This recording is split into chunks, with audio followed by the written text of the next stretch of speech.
मेरी चाची बहुत खूबसूरत और नौजवान थी। वो घर में अकेली रहती थी और मुझे अपने पास बुला लेती और अपनी तन्हाई मैं भी खुश होकर चाची के पास चला जाता और उसके साथ कुछ हसीन लम्हे बिताता। एक दिन चाची ने मुझे अपने घर बुलाया। मैं भी खुश होकर चाची के घर चला गया। मैं जैसे ही चाची के घर पहुंचा तो चाची वॉशरूम से नहाकर बाहर आ रही थी।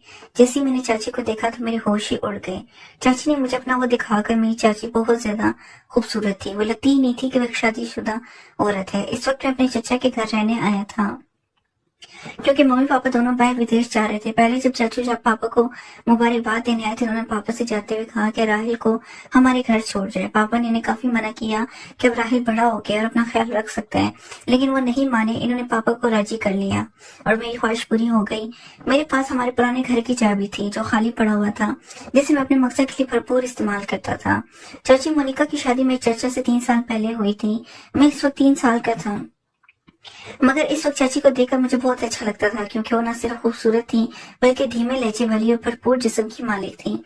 चाचा और चाची की जोड़ी मिसाल समझी जाती थी, पर अभी तक वो दोनों औलाद से दूर थे। वो दोनों ने अपनी किस्मत समझकर सब्र कर लिया था। चाचा और चाची में बहुत ज्यादा प्यार था और मेरा अंदाजा था कि चाचा चाची की हर ख्वाहिश पूरी करते होंगे। शादी के बाद चाची का बदन बहुत दिलकश हो गया था। खूबसूरत तो पहले ही थी, मगर अब शरीर का हर हिस्सा अपनी तरफ झुकता हुआ महसूस होता था।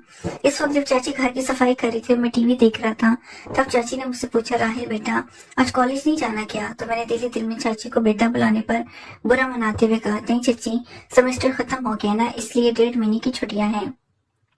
चाची ने सर हिलाया और झुककर मैं मेज पर कपड़ा मारने लगी, पर चाची का वो सब देखकर समझ नहीं आ रहा कि क्या करूं क्या ना करूं। मुझे चाची के घर आए हुए 2-3 दिन गुजर चुके थे। रात को खाने की मेज पर चाचा ने चाची से कहा, मुझे 20 दिन के लिए लाहौर जाना है। अगर मुझे ज्यादा दिनों के लिए बाहर जाना होता तो वो चाची को भी साथ ले जाते, मगर इस दफा मैं चाची के घर पर था तो इन्होंने अकेले जाना ही मुनासिब समझा। मैंने चाची के रूटीन और इनकी आदतों का अच्छी तरह से अभ्यास किया था। मैंने देखा कि वो चाय का इस्तेमाल ज्यादा करती हैं और वो चाय में दूध बहुत डालती हैं और मुझे डब्बे का दूध पीने की आदत थी।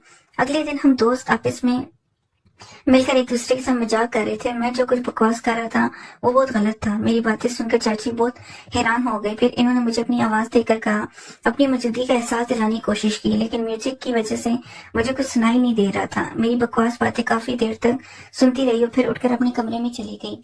थोड़ी देर बाद मैं चाची के पास गई और कहा, मुझे चाय पीनी है। चाची ने मुस्कुरा कर कहा, क्यों नहीं मेरे बच्चे, बस 2 मिनट में फ्रेश होकर आती हूँ, फिर बना देती हूँ। उठकर बाथरूम की तरफ चली गई। मैं गैलरी में आकर बैठ गया और सामने लॉन और फूलों को देखने लगा। एक फूल मुझे पसंद आ गया। मैंने इसे करीब जाकर देखा और फिर इसे तोड़ लिया। चाची मुझे आवाज दे रही थी। मैंने जवाब दिया, मैं बाहर हूँ। तो वो हाथ में ट्रे लेकर बाहर आई जिसमें 2 कप चाय थी। इन्होंने एक कप मुझे पकड़ाया और दूसरा खुद उठकर मेज पर रख दिया। मैंने वो फूल जो हाथ में पड़ा हुआ था चाची की तरफ बढ़ा दिया। चाची ने मुस्कुराकर फूल मेरे हाथ से ले लिया और कहा, शुक्रिया मेरे बच्चे, मेरे सारे अरमानों पर पानी फिर गया। मैंने चाची की तरफ देखा और कहा, चाची बोर नहीं होती आप सारा दिन घर में रहकर? मैं तो बोर हो गया हूँ, हम कहीं बाहर घूमने चलते हैं। चाची ने कहा, नहीं समीर, मैं तो तुम्हारे चचा के साथ हर जगह जाती हूँ, लेकिन मैं इनके बगैर कहीं नहीं जाती। मैं खामोश होकर चाय पीने लगा। रात के खाने के बाद मैंने एक मूवी लगाई और बैठकर देखने लगा। चाची भी मेरे पास आकर बैठ गई और मूवी देखने लगी। चाची ने जब देखा कि ये वही बकवास हो रही है जो मैं दोपहर को गेम खेलते वक्त कर रहा था, तो इन्होंने कहा, अच्छा तो ये सारी बकवास बातें तुमने यहाँ से सीखी हैं? वो बोली, बेटा ये तो बहुत गलत बात है, तुम बहुत ही गलत भाषा इस्तेमाल करते हो। शर्म से मेरे पसीने छूट गए। चाची ने फिर से कहा कि मैं तुम्हारे पापा से बात करूंगी कि तुम पर नजर रखे, तुम हाथ से निकलते जा रहे हो। मैंने नजर उठाकर देखा और चाची से कहा, गलती हो गई चाची, मुझे माफ कर दें, पर क्या करूं, सभी लड़के इस तरह की मूवी देखते हैं, मुझे भी इन्हें जवाब देना होता है, तो इस तरह की बातें मुझसे निकल जाती हैं। मेरी बात सुनकर चाची हंसने लगी और बोली कि डरो मत, मैं किसी से कुछ नहीं कहूंगी, मुझे पता है कि तुम लड़के किस तरह की बातें करते हो। अच्छा ठीक है, और कोई मूवी लगाओ, ये क्या लगाया हुआ है? तब जाकर मेरी सांस में सांस आई और मैंने चाची से पूछा कि चाची मैं कौन सी मूवी लगाऊं? इन्होंने कहा, कोई इंडियन मूवी लगाओ। मैंने कोई इंडियन मूवी लगा दी। चाची मूवी देख रही थी और मैं चोरी चोरी चाची को देख रहा था। चाची ने अपनी एक टांग उठाकर दूसरी टांग पर रखी और सोफे की टेक और बाजू से लाकर आराम से बैठ गई। फिर मैंने भी अपनी एक टांग उठाकर अपनी दूसरी टांग पर रखी। मुझे लगा कि चाची ने मेरी इस हरकत को नोट किया है और इनके चेहरे पर हल्की सी मुस्कुराहट आ गई। मैं भी चाची की तरह दूसरे कोने पर बैठा हुआ था। फिर चाची ने मुस्कुराते हुए अपनी पोजीशन सही की और मैंने भी इनको देखा और सही होकर बैठने में ही बेहतर समझा।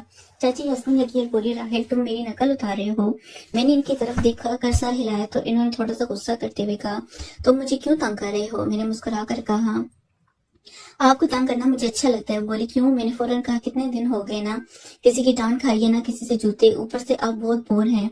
मेरी बात सुनकर इनके माथे पर बाल पड़े थे। इन्होंने कहा, राहेल क्या मैं वाकई बोर हूँ। तो मैंने कहा, पता नहीं अकेला रहकर मेरा क्या होगा। चाची ने मुस्कुराते हुए कहा, तुम्हें मार खानी है तो मैं देती हूँ। मुझे कोई मासूम सा शरारती बच्चा समझ रही थी और ये बात मेरे फायदे की थी। शायद इस तरह की फजूल बातें करते करते चाची मुझे काफी नजदीक हो गई। जब रात के 11 बजे इनके मोबाइल पर चाचू का फोन आया, वो उठकर अपने कमरे में चली गई। मैंने भी थोड़ी देर मूवी देखी और टीवी बंद किया और अपने कमरे की तरफ जाने लगा। तभी मुझे चाची के कमरे से चाची की आवाज आई, यार बहुत मुस्कुरा रही हैं और आपको पता नहीं कैसे गुजरेंगे ये दिन। पता नहीं दूसरी तरफ से क्या कहा गया, मगर जो बात चाची ने कही थी वो मेरी किसी सरप्राइज से कम नहीं थी। सुबह मैं जल्दी उठा, फ्रेश होकर किचन की तरफ गया। किचन में कोई नहीं था। मैंने चाची के कमरे से जाकर देखा, दरवाजा बंद था, यानी चाची सो रही थी। मैंने किचन में जाकर अपनी चाय बनाई, फिर कुछ स्लाइस गर्म करके मेज पर बैठकर नाश्ता करने लगा। मैं नाश्ता कर रहा था तभी चाची के कमरे का दरवाजा खुला। वो बाहर निकली, मुझे देखकर थोड़ा शर्मिंदा होते हुए कहा, रात को नींद नहीं आई, बहुत लेट सोई थी इसलिए सुबह जल्दी उठ ना सकी। मैंने मुस्कुराकर कहा, कोई बात नहीं, आपको नाश्ता करना है, चलो आज आपका नाश्ता मैं बना देता हूँ। वो बोली, तुम। और मैंने कहा, हाँ फ्रेश होकर आए, मैं नाश्ता बना देता हूँ, फिर बात करेंगे। चाची ने सर हिलाया, मुस्कुराती दोबारा अपने कमरे में चली गई। मैंने कहा, चाची आपको नाश्ते में क्या पसंद है। चाची ने कहा, तुम जो भी बनाओगे मैं खुशी से खाऊंगी। मैंने दोबारा सर झुकाया और कहा, जैसे आपकी मर्जी, और मुड़कर किचन की तरफ गया नाश्ता बनाने। किचन से आया और चाची को आवाज लगाई। चाची हाल में आई और कुर्सी पर बैठ गई। मैंने कहा, चाची आपका नाश्ता तैयार है, और ट्रे इनके सामने रख दिया। चाची मेरी तरफ देख रही थी, मुस्कुरा रही थी। चाची ने मेरे सर पर हाथ फेरा और मेरे बालों को खराब कर दिया। मैंने चाची का हाथ पकड़ लिया जो मेरे सर पर था और कहा, चाची आपने मेरे बालों का स्टाइल खराब कर दिया। चाची ने प्यार से मेरे गाल पर एक हल्का सा थप्पड़ लगाया। आराम से बैठो और नाश्ता करो। चाची ने नाश्ता किया और कहा कि राहेल तुम्हारा बहुत शुक्रिया, चलो हम दोनों पक्की दोस्ती करते हैं। अरे बहुत दिनों के बाद मैं सर हंसी हूँ और इतना अच्छा नाश्ता किया है। मैंने मुंह बनाकर कहा, तो क्या हुआ चाची, क्या मैं आपका दोस्त नहीं हूँ। चाची ने मेरे गाल पर चुटकी काटी और कहा, दोस्त हो पर कच्चे वाले, आज पक्की वाली दोस्ती करते हैं।